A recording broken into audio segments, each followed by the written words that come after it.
Hello students and welcome back to my channel science with Anjali. And आज जो हम topic discuss करेंगे वो है life processes in unicellular organism. Okay, unicellular organism का मतलब क्या होता है कि सबसे पहली बात तो यहाँ पे हम सिर्फ सिंगल सेल के बारे में ही पढ़ेंगे। ओके, यूनिसेलुलर ऑर्गेनिज्म का क्या मतलब होता है, जहाँ पे हम किसी भी सेल के सिंगल सेल के बारे में पढ़ते हैं। यहाँ पे मल्टीपल सेल नहीं होते, एक से दो, दो से तीन, ऐसे वाला कोई सेल नहीं होता है। यहाँ पे हम सिर्फ एक सेल के बारे में पढ़ते हैं, ठीक है। और यही सेल जो होता है वो क्या करता है, ग्रोथ करने में काम आता है, रिप्रोडक्शन करने के लिए काम आता है, लाइफ प्रोसेसेस में काम आता है। और किस तरह से काम आता है आज हम इसके बारे में पढ़ेंगे। ओके, तो सबसे पहली बात हम यूनिसेलुलर का डेफिनेशन देख लेते हैं। Unicellular organism is a living organism that is made up of only one cell and that single cell perform all the life processes। मतलब ये जो सिंगल सेल होता है वो सारी लाइफ प्रोसेसेस को परफॉर्म करता है। कैसे परफॉर्म करता है, जिस तरह से ह्यूमन बीइंग में जो भी प्रोसेस होता है, क्योंकि ह्यूमन बीइंग क्या है, एक मल्टी सेलुलर ऑर्गेनिज्म होता है ना, यूनिसेलुलर ऑर्गेनिज्म नहीं होता है। क्योंकि ह्यूमन बीइंग में बहुत सारे डिफरेंट टाइप के हमको सेल हमारी बॉडी में प्रेजेंट होते हैं, लेकिन यूनिसेलुलर ऑर्गेनिज्म में एक सिंगल सेल ही प्रेजेंट रहता है। लेकिन ये भी जो सिंगल सेल होता है वो लाइफ प्रोसेसेस में क्या होता है, काम आता है। किस तरह के लाइफ प्रोसेसेस में काम आता है, जैसे nutrition, respiration, excretion, growth, reproduction and movement. जिस तरह से जो भी लाइफ प्रोसेसेस हमारे ह्यूमन बीइंग या हमारी ह्यूमन बॉडी में होता है, उसी तरीके से सेम लाइफ प्रोसेसेस भी यूनिसेलुलर ऑर्गेनिज्म में हमको देखने को मिलेगा। मतलब जो सिंगल सेल ऑर्गेनिज्म होते हैं, ओके, और ये वही लाइफ प्रोसेसेस परफॉर्म करते हैं जिस तरह से मल्टी सेलुलर ऑर्गेनिज्म भी परफॉर्म करते हैं। क्योंकि हमको हमारे मल्टी सेलुलर ऑर्गेनिज्म में न्यूट्रिशन भी देखने को मिलता है, रेस्पिरेशन प्रोसेस भी देखने को मिलता है, एक्सक्रीशन प्रोसेस भी देखने को मिलता है, ग्रोथ देखने को मिलती है, रिप्रोडक्शन एंड मूवमेंट भी देखने को मिलता है। उसी तरीके से सेम प्रोसेसेस हमको हमारे यूनिसेलुलर ऑर्गेनिज्म में भी देखने को मिलता है। ओके, अब इसके एग्जाम्पल देख लेते हैं। एग्जाम्पल जैसे अमीबा, पैरामेशियम, यूग्लिना, बैक्टीरिया, और भी डिफरेंट टाइप के क्या होते हैं, सिंगल सेल ऑर्गेनिजम्स होते हैं। ओके, जिसमें से आज हम किसका लाइफ प्रोसेस पढ़ेंगे, वो है यूनिसेलुलर ऑर्गेनिज्म, सबसे ज़्यादा इम्पॉर्टेंट, ठीक है। एंड बोलना चाहिए मोस्ट रिपीटेड फॉर्म में जिसके बारे में पूछा जाता है वो होता है अमीबा, ठीक है। अमीबा क्या होता है, अमीबा भी क्या है, एक यूनिसेलुलर ऑर्गेनिज्म है एंड माइक्रोस्कोपिक यूनिसेलुलर ऑर्गेनिज्म है। अब इसको माइक्रोस्कोपिक क्यों बोला जा रहा है, क्योंकि ये हम लोग अपने नेकेड आई से नहीं देख सकते हैं। ओके, माइक्रोस्कोप, थ्रू माइक्रोस्कोप हम इसको देख सकते हैं, ठीक है। ये हमको नॉर्मली विजिबल नहीं दिखेगा। ओके, तो organism found in fresh water, कहाँ कहाँ मिलता है ये, जनरली फ्रेश वाटर में, ponds, lakes and moist soil में हमको जनरली अमीबा देखने को मिलता है। ओके, अब इसका कोई फिक्स्ड शेप नहीं होता है, जैसे हमारी ह्यूमन बॉडी का ग्रोथ होता है और एक फिक्स्ड शेप आ जाता है ना। लेकिन अमीबा का क्या होता है, यूनिसेलुलर ऑर्गेनिजम्स के ना फिक्स्ड शेप नहीं होते हैं। बहुत ऐसे रेयर ही यूनिसेलुलर ऑर्गेनिजम्स हैं जिसके फिक्स्ड शेप होते हैं, मैक्सिमम के फिक्स्ड शेप नहीं होते हैं। Okay, and it is made up of a single cell, unicellular organism है मतलब ये सिंगल सेल से बना हुआ है। Okay, amoeba can perform all the life activities. अब जैसे मैंने आपको बताया कि यूनिसेलुलर ऑर्गेनिज्म क्या होते हैं, सारी लाइफ प्रोसेसेस को परफॉर्म कर सकते हैं। उसी तरीके से एग्जाम्पल हमने किसका लिया है, अमीबा का। तो अमीबा भी सारे लाइफ प्रोसेसेस को परफॉर्म करेगा, जैसे कि movement, feeding, respiration, excretion, growth and reproduction. Next हम देखते हैं स्ट्रक्चर ऑफ अमीबा। ओके, कि अमीबा एक्चुअल में दिखता कैसे है। ओके, तो ये है आपका स्ट्रक्चर ऑफ अमीबा। देखो, इसका ना कोई फिक्स्ड शेप नहीं होता है, ठीक है। तो ये ऐसे ही इसका जो स्ट्रक्चर रहता है ना, वो किसी भी एंगल को किसी भी एंगल में फॉर्म कर सकता है, ठीक है। तो ये स्ट्रक्चर ऑफ अमीबा है, ठीक है। इसमें देख लेते हैं कि कौन कौन सी चीज़ें इसमें क्या क्या रहती हैं। तो सबसे पहला तो न्यूक्लियस होता है ना, इसमें न्यूक्लियस प्रेजेंट रहता है, कॉन्ट्रैक्टाइल वैक्यूल रहता है, यूरॉइड रहता है, फूड वैक्यूल रहता है, ओके, एंड सूडोपोडिया। ये बाहर की लेयर को हम क्या बोलते हैं, सूडोपोडिया बोलते हैं। और अंदर ये जो डॉट डॉट, ये जो छोटे छोटे यहाँ जो छोटे छोटे डॉट बने हुए हैं, उसको हम एंडोप्लाज्म बोलते हैं। ओके, तो बेसिकली अमीबा के अंदर हमको ये सब छोटी छोटी चीज़ें पाई जाती है। जिस तरीके से ह्यूमन के सेल में भी कुछ ना कुछ डिफरेंट टाइप की चीज़ें प्रेजेंट रहती हैं, उसी तरीके से यूनिसेलुलर ऑर्गेनिज्म में भी डिफरेंट टाइप के क्या होते हैं, सेल्स प्रेजेंट रहते हैं। ओके, और ये सेल के अंदर भी बहुत सारी चीज़ें क्या होती है, प्रेजेंट रहती है। ओके, और ये सारे nucleus, contractile vacuole, fluid vacuole, pseudopodia, ये सब का भी अलग अलग अपना एक फंक्शन होता है। ओके, तो चलिए उनको डिटेल में डिस्कस करते हैं। सबसे पहले अमीबा के डिटेल स्टडी को स्टार्ट करने से पहले हम ये जान लेते हैं कि इनमें रेस्पिरेशन, न्यूट्रिशन, एक्सक्रीशन ये सब होता कैसे है। क्योंकि अगर ये सब हो रहा है किसी यूनिसेलुलर ऑर्गेनिज्म में तो इनका कोई ना कोई प्रोसेस होगा, है ना। हमारी ह्यूमन बॉडी में भी रेस्पिरेशन, एक्सक्रीशन ये सब होता है, तो हमको पता चला कि रेस्पिरेशन लंग्स के थ्रू होता है, ओके। एक्सक्रीशन हमारी किडनी के प्रोसेस से हो रहा होता है ना। तो हमने डिफरेंट टाइप की चीज़ों को देखा है। उसी तरीके से यूनिसेलुलर ऑर्गेनिज्म में भी रेस्पिरेशन, एक्सक्रीशन, न्यूट्रिशन ये सब डिफरेंट टाइप की चीज़ें अलग अलग प्रोसेस में होती है, ओके। तो चलिए एक बार सबसे पहले उसको देख लेते हैं। देखिए, न्यूट्रिशन जो होता है ना, न्यूट्रिशन क्या होता है, मतलब कहीं से सेल को चाहिए रहता है फूड, ठीक है। अब फूड कहाँ से मिलेगा, अपने आप से तो वो खुद से खाना तो बनाएगा नहीं, ठीक है। तो वो फूड कहाँ से ऑब्टेन करेगा, सराउंडिंग से ऑब्टेन करेगा, है ना।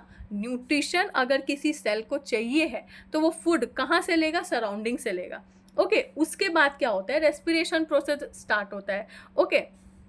रेस्पिरेशन कैसे होता है, oxygen enters the cell through the cell membrane by diffusion, ठीक है। ऑक्सीजन कहाँ से एंटर होता है, सेल मेम्ब्रेन से एंटर होता है। सेल का जो सेल मेम्ब्रेन होता है वहाँ से ऑक्सीजन क्या करता है, एंटर होता है, ठीक है। और फूड जो होता है broken down to release energy needed for all activities, ठीक है। जैसे हम जिस तरह से ह्यूमन बीइंग खाना लेता है, ठीक है, एंड वो ब्रेक डाउन करके क्या करता है, एनर्जी रिलीज करता है। उसी तरीके से फूड भी क्या करता है, सेल में ये जो फूड जहाँ से उसने सराउंडिंग से ऑब्टेन किया वो सेल के अंदर गया तो ब्रेक डाउन होता है। उसके बाद वो क्या करता है, एनर्जी को रिलीज करता है। क्यों एनर्जी को रिलीज करता है, कि बाकी जो एक्टिविटीज़, जो नीडेड एक्टिविटीज़ रिक्वायरमेंट है सेल प्रोसेसेस के लिए, उसके लिए वो क्या करता है, एनर्जी रिलीज करता है, ओके। नेक्स्ट है एक्सक्रीशन, ठीक है। अब एक्सक्रीशन का क्या काम रहता है, एक्सक्रीशन का क्या काम रहता है, वेस्ट मटेरियल, ठीक है, जो वेस्ट मटेरियल होता है CO2 से, ठीक है। अब देखो हमने क्या देखा कि ऑक्सीजन कहाँ से एंटर होता है, सेल में सेल मेम्ब्रेन से, और क्या होता है, ऑक्सीजन एंटर हुआ, ठीक है। और क्या हुआ, food is broken down to release energy needed for all activities, ठीक है। अब यही एनर्जी जो ब्रोकन डाउन होती है ना एंड जो रिलीज होती है वो क्या करती है, CO2 भी रिलीज करती है ना। क्या हुआ, इसमें कार्बन डाइऑक्साइड प्रोड्यूस हुआ। ऑक्सीजन जब एंटर हुआ तो कार्बन डाइऑक्साइड भी तो प्रोड्यूस हो गई, है ना, क्योंकि एनर्जी रिलीज हो रही है। तो इसके बाद क्या होता है, कार्बन डाइऑक्साइड प्रोड्यूस होता है। जब कार्बन डाइऑक्साइड प्रोड्यूस हो जाता है तो वो क्या करता है, कार्बन डाइऑक्साइड, सेल क्या करता है, कार्बन डाइऑक्साइड को बाहर रिलीज करता है। ऑक्सीजन एंटर होता है, कार्बन डाइऑक्साइड बाहर रिलीज होता है, ठीक है। ऑक्सीजन एंटर होता है, कार्बन डाइऑक्साइड बाहर रिलीज होता है, ठीक है। उसके बाद हमने क्या देखा, एक्सक्रीशन। अब मैंने क्या बताया कि कार्बन डाइऑक्साइड क्या होता है, वेस्ट मटेरियल जैसे कार्बन डाइऑक्साइड, क्योंकि कार्बन डाइऑक्साइड क्या हो रहा है, बाहर रिलीज हो रहा है ना। तो एज अ वेस्ट मटेरियल के वे में वो काम करेगा। एंड एक्सेस वाटर, जो एक्स्ट्रा वाटर रहता है, are removed through the cell membrane.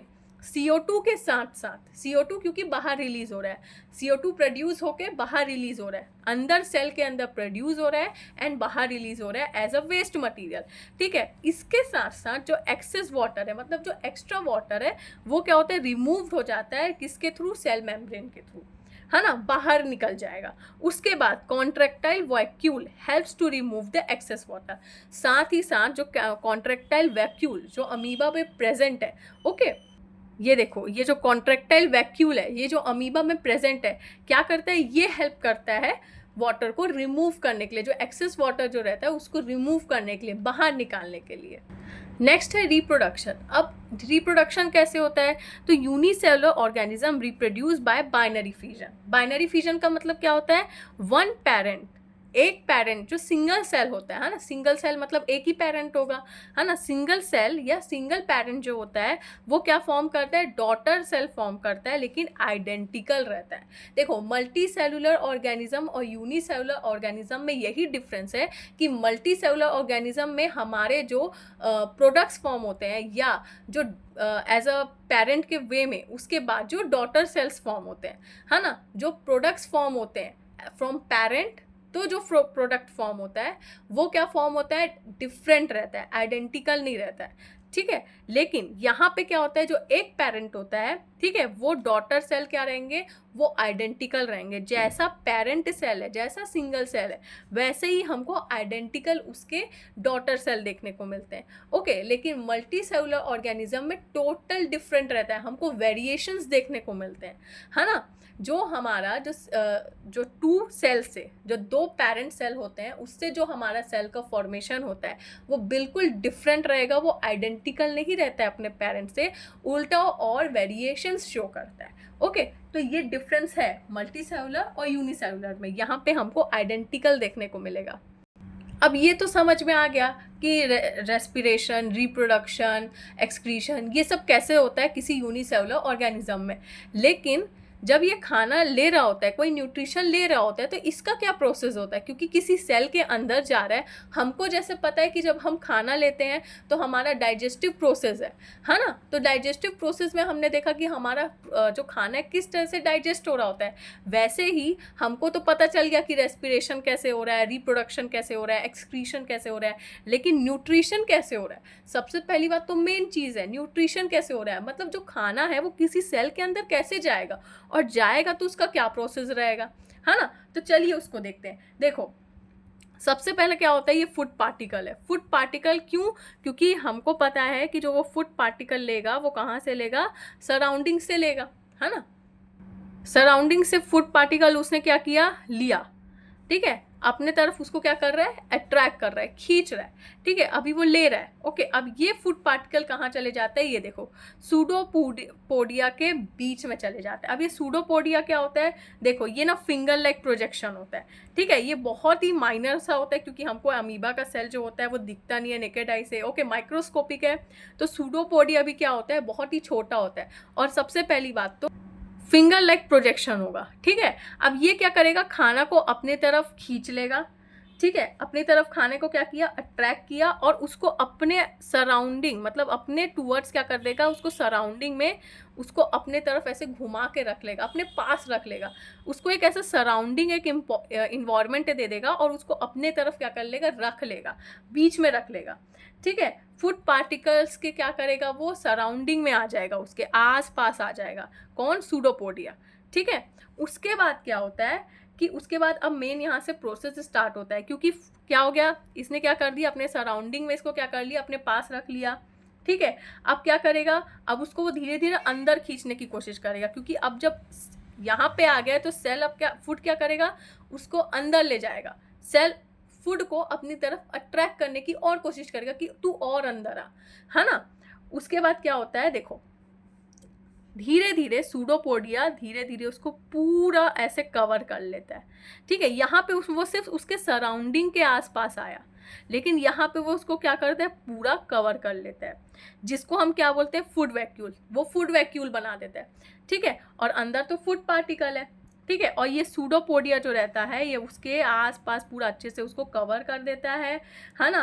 और क्या करता है, कवर करने के बाद फूड वैक्यूल बना लेता है। फूड वैक्यूल क्यों, क्योंकि भाई फूड वैक्यूल के अंदर है, किसी खाली चीज़ के अंदर है, वैक्यूल मतलब क्या, किसी खाली चीज़ के अंदर है, इसलिए फूड वैक्यूल, और ये हमारा फूड पार्टिकल है, ठीक है। अब इस प्रोसेस को क्या बोलते हैं, किस प्रोसेस को, कि सूडोपोडिया ने क्या किया, फूड को अंदर लिया, ठीक है, अंदर से उसको और अंदर सराउंडिंग में लिया, उसको सराउंडिंग के बाद उसने क्या करा, फूड वैक्यूल बना लिया, और फूड वैक्यूल के अंदर क्या है, हमारा फूड है।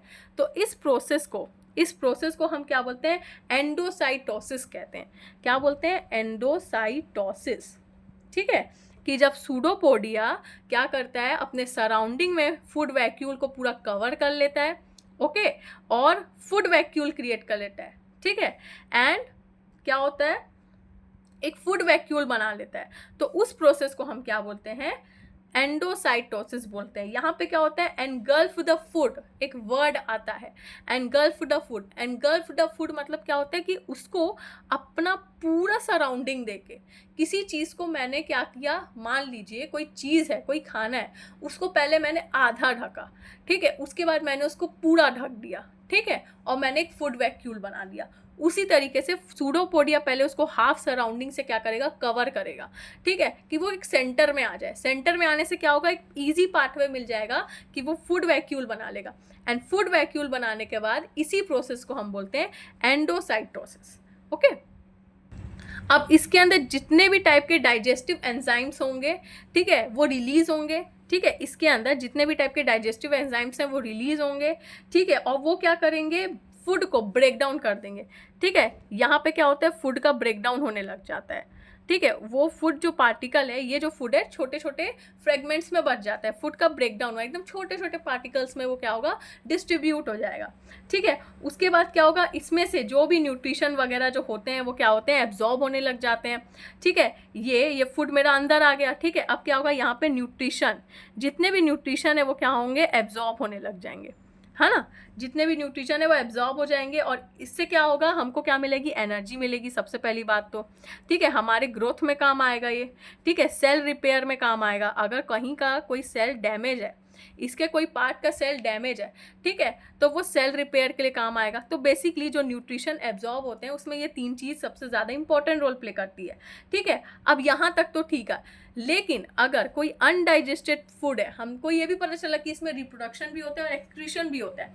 ठीक है, तो एक्सक्रीशन कैसे होता है, अनडाइजेस्टेड जो वेस्ट चीज़ होती है वो कहाँ चले जाती है, बाहर निकल जाती है सेल मेम्ब्रेन के थ्रू, है ना। सेल मेम्ब्रेन के थ्रू क्या होता है, अनडाइजेस्टेड चीज़ें जो होती है वो बाहर निकल जाती है। तो basically intake of food in amoeba का ये प्रोसेस होता है एंड ये प्रोसेस सबसे ज़्यादा इंपॉर्टेंट है।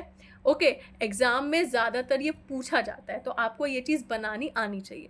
Okay, so that's all for today. I hope आपको मेरी वीडियो अच्छी लगी होगी। अगर कोई भी चीज़ से रिलेटेड आपको डाउट है तो आप कमेंट सेक्शन में पूछ सकते हैं and do like, share, comment and subscribe to my channel and wait for the next video.